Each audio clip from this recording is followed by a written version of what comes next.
Hi, welcome to IST611. This is week 7. We're going to be focusing on technology and reading. I have two primary objectives. The first is to introduce you to the current debate surrounding the literacy implication of the increased use of technology, and also to introduce you to several good web-based literacy resources. So to begin, let me talk to you about some of the resources I have posted in WebCT. One of the first is a study that's put out by the National Endowment for the Arts. Now, this study is done each year, and it tries to or attempts to be able to study how much Americans are reading. The unique thing about the latest study is literary reading is on the rise for the first time in 26 years. And this is incredible. I'm sure all of you have read in the past, usually the New York Times and all different newspapers pick up when the NEA comes out with its yearly report on America's rate of reading. And there's a steady decline. It says we're all becoming brain dead, and the internet is doing this, and it's ruining us. Well, there's a total switch. We're on the way up. And there's a few things I want you to notice in this study. One of the things is literary reading has increased most rapidly among youngest adults. So look at that. You would be surprised. And also, which I found very interesting, is literary reading rates by education level. That's on page 6 of the study. And the rates have climbed significantly for adults who have not completed high school and for those with only some college experience. But the interesting thing is, literary rates have raised through all levels of education. Those were just a little bit higher. And the report, you can see at the beginning, right at the beginning of the key findings, because this report is just a synopsis that I have posted. It says in this report, literary reading refers to the reading of any novels, short stories, poems, or plays in print or in online. And so read that and consider how possibly online has contributed to that. Because many of the people who read online also read books. It's not an either-or situation. So that's one of the things. Another one is the Horizon Report. Now, the Horizon Report comes out each year, and it identifies the new trends and challenges and what they kind of not so much predict, but try to highlight the different technologies that will be coming up in the next few years.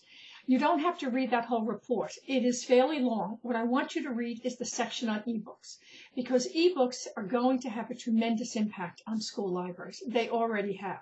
And there's two different types. There's reference ebooks, and then there's the downloadable ebooks that we're going to be using on Nooks and Kindles and Sonys and those type of things.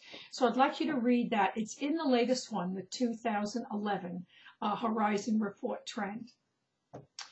One of the other things is all about the ICDL. I have posted a link to a video that will give you some background about the ICDL, the International Children's Digital Library. And it really is a fascinating digital library. It's very unique in that students have had a major role to play, along with librarians and illustrators and lawyers and you name it, everybody. I'm on the advisory board, and I've been involved in it for about 8 years from its inception. And I have to admit, it's one of my favorites. It's the most exciting project to work on.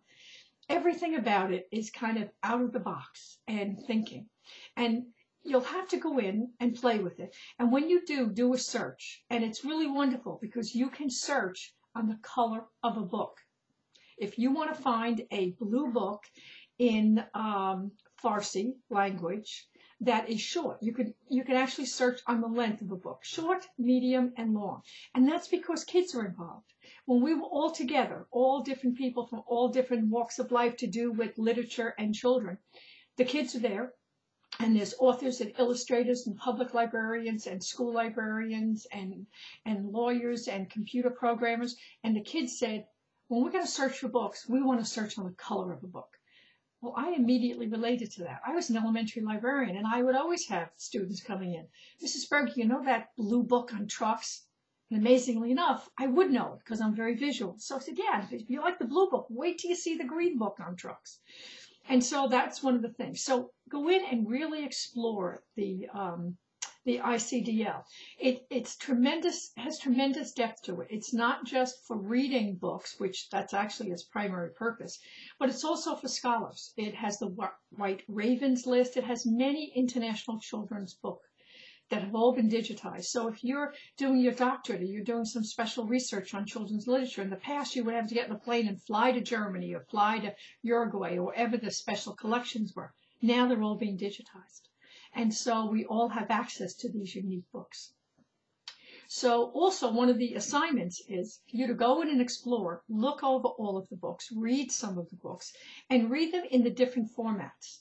There are all different formats. There's a comic book format. There's a PDF format. So read and look at it and see how it zooms in and out also. That's very unique. Just the formats, the display of the books. But once you pick 3 books and you write very brief annotations and a little bio about yourself. Say that you're a student at Syracuse in Ist611 or whatever. And you submit it to featured books, and it's all there. It's explained on WebCT. And so you're going to have an interactive part in it, just as other adults and students do. And then eventually your featured books will be featured on the first page. So I think you'll enjoy sharing and exploring those books and finding some favorites and writing annotations.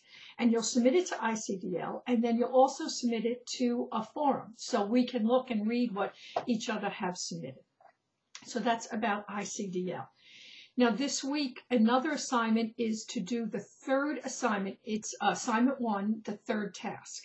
And you're going to create a short video tutorial using Jing, J-I-N-G. And it's free. You download it to your computer. Now be sure that you do a screencast and not a screenshot. With Jing, you can take individual shots or you can do a video. Your task is to do a video with a voice overlay. It's not difficult. The longest one can be 5 minutes because it's a free product. And so if you want it to be longer, you have to pay. So we don't want that. So you have to plan it out with your partner, script it, because it has to be short and precise. And be sure to look at the rubric. All of our assignments have rubrics. It's on the first page, on the course content page. It's the assignment folder, and you drill down to the assignment. So it's assignment 1, and you'll see the rubric there. And so be sure to look at the rubric so you know what you're being judged on and what is excellence. This week, Suzanne is going to be facilitator of Group A, and Carmel will be facilitator of Group B. And they both know about it, so we'll all be there on the same page. I think that's it. I hope you have a very good week. I am looking over all of your assignments, and many of them are very good. You really have a very good hold on how to use the different Web 2.0 tools to be able to support inquiry and to be able to support teaching and learning. And I'll be sending them back with comments. Some might have to be edited a little bit, but many of you are doing very well with that. That's good. And if you're not, I'll help you with it, so that isn't really an issue. So I am available. Oh, one more thing. I am so sorry to tell you. I had hoped to be able to have a featured guest this week, an expert from ICDL. The person I had invited had to cancel actually the last minute, and we can't get anybody else. The graduate students are all actually booked and doing things. And the one night they could, I'm not. I'm going to be traveling. I'm leaving and going to Kentucky, and I'll be on the road, so I couldn't be there. So I apologize, but we're not going to have that. But we will have 2 other guest speakers. One is coming to talk about games, who wrote a book on games the week that we're doing that.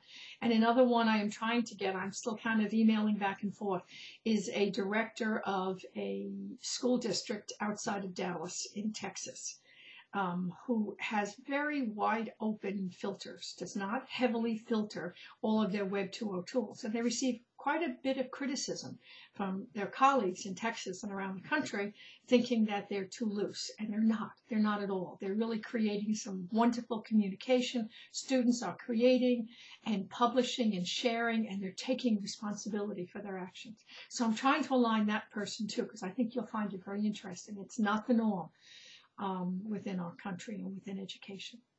So that's the way our week is laying out, and I hope you have a good week. Skype me, email me if you have any questions.